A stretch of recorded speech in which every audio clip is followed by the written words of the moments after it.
अरे भाभी तुम मेरे कमरे में और अरे भाभी अभी तो 10 बजे हैं, इतनी जल्दी कैसे आ गई तुम? अरे जल्दी कहाँ, मुझसे बर्दाश्त नहीं हो रही। 10 दिन में तो तुम्हारे भैया गए हैं अभी। चलो कुछ करते हैं। भाभी वो सब तो ठीक है, लेकिन अभी देखो सब जाग रहे हैं और तुम 10 बजे ही आ गई। थोड़ा सा तो कम से कम 1 घंटे के बाद 11 साढ़े 11 बजे तो आती। अरे कोई नहीं जाग रहा, सब अपने काम से लगे हैं। अरे और ये हाँ। देखो ना, ड्रेस देखो मेरी, मैं कैसी लग रही हूँ। हाँ भाभी ब्यूटीफुल, लेकिन भाई पापा कोई से जाग गया तो तुम्हें पता है ना प्रॉब्लम खड़ी हो जाएगी। कुछ नहीं होगा, पर मुझसे बर्दाश्त नहीं हो रही। कुछ भी करो, चलो मुझे खुश करो। इतने दिन हो गए, मुझसे नहीं रहा जा रहा। इधर आओ पहले, आओ बैठो। तुम इतने क्यों घबरा रहे हो? देखो ना मैं कितनी अच्छी लग रही हूँ। लग तो तुम खैर बहुत प्यारी रही हो, लेकिन बस फिर भी थोड़ा सा दिल में डर है कि कभी भाई या फिर कोई सा आना जाए। यार फिर वही बात, कोई नहीं आएगा। आज की रात बस अपनी है। चलो कुछ करते हैं, चलो आओ। ठीक है। क्या हो रहा है? आप अभी गए नहीं? बहुत टाइम हो गया आपको तो गए हुए। अच्छा हुआ मेरी ट्रेन मिस हो गई। कम से कम तुम्हारी इन गंदी हरकतों का मुझे पता तो चल गया। मेरे जाने के बाद तुम ये सब करती हो, और वो भी मेरे भाई के साथ। तुम्हें जरा भी शर्म नहीं आई? और कमीने, तू तो कम से कम देखता, ये तेरी बड़ी भाभी है। मुझे तो बिलीव नहीं होता कि तुम इतने गंदे हो। अरे ये क्या बोले जा रहे हो तुम? ऐसा कुछ भी नहीं है जैसा आप सोच रहे हो। वो तो मैं देवर जी से दर्द का तेल लेने आई थी, और मैं दर्द हो रहा था बहुत कमर में, तो वही दिखा रही थी मैं। ऐसा कुछ भी नहीं है कि नहीं? बिल्कुल बिल्कुल, हाँ भाई आप बिल्कुल गलत समझ रहे हो। वो तो भाभी बस थोड़ा सा उनको यहाँ पे पैन हो रहा था तो उसका तेल लेने के लिए आई थी, लेकिन आप तो गलत समझ रहे हो भैया, ऐसा कुछ नहीं है। आप गलत क्यों समझ रहे हो? ये तो मेरे देवर है, ऐसा तो मैं सोच भी नहीं सकती। आप इतना गंदा कैसे सोच सकते हो मेरे बारे में? मैं तो तुम्हारी पत्नी हूं ना। पत्नी थी मगर अब नहीं है। और हाँ, ज्यादा झूठ मत बोलो। क्या बोला था तुमने?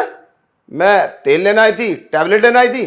तुम्हारे रूम में ऑलरेडी पहले से सब कुछ रखा है, और मुझे अब सब कुछ पता चल चुका है। पापा ने मुझे सब कुछ समझा दिया और सब कुछ बता दिया कि तुम क्या करते हो मेरे जाने के बाद। और पूरा मोहल्ला जानता है तुम कितने गंदे हो। बस मुझे ही नहीं पता था, आज मुझे भी सब कुछ पता चल गया। अब मैं तुम्हारे घर वालों को बुलाऊंगा और तुम्हारी उनके सामने सारे कारनामे बताऊंगा, फिर तुम्हारे साथ क्या करेंगे वो। और हाँ भाई, तू तो मेरी नजरों के सामने से निकल जा, नहीं तो तेरे साथ बहुत बुरा करूंगा मैं। तू निकल यहां से, और आज के बाद में इस घर में मत आना। निकल। और हाँ, तुम भी निकलो। तुम्हारी इस घर में कोई जगह नहीं है अब। देखो, तुम इतनी छोटी सी बात का इतना बड़ा इशू क्यों बना रहे हो? बोला ना मुझे माफ कर दो, मुझसे गलती हो गई। आज के बाद मैं ऐसा कभी नहीं करूंगी। और घर वालों को बुलाने की क्या जरूरत है? जो सजा देनी है मुझे दे दो। देखो ऐसा मत करो प्लीज। इसकी क्या गारंटी है जो तुम आओगे नहीं करोगे ऐसा? मैं वादा करती हूँ आज के बाद मैं ऐसा कभी नहीं करूंगी।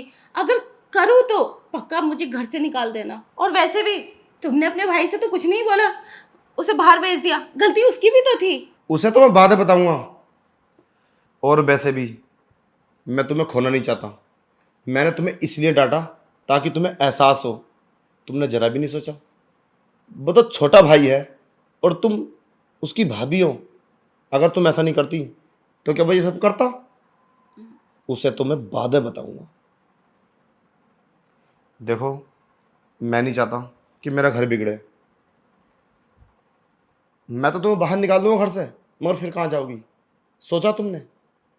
अरे कोई भी काम करने से पहले सोचना चाहिए कि उसका अंजाम क्या होगा। बस तुम्हें ही नहीं पता था कि जब मेरे पति को पता चलेगा तो क्या बोलेंगे वो, उनके दिल पे क्या बीतेगी? जरा भी नहीं सोचा। अरे बहुत बड़ा एहसास हुआ मुझे जब मैंने तुम्हें उसके साथ देखा। क्या बोलता मैं उससे? वो मेरा बराबर का भाई है। अगर मैं उसको एक मारता, अगर वो मेरे मार देता, फिर क्या होता? उसको बाद में समझाऊंगा मैं, इसे तुम्हें समझा रहा हूँ। और हाँ, इस बार तो मैं तुम्हें माफ़ कर दूंगा क्योंकि मैं तुमसे बहुत प्यार करता हूँ। मगर आइंदा अगर मैंने तुम्हें कुछ भी देखा किसी के साथ भी, तो मैं तुम्हें माफ़ नहीं करूँगा, धक्के मार के बाहर निकाल दूंगा। सोच लेना।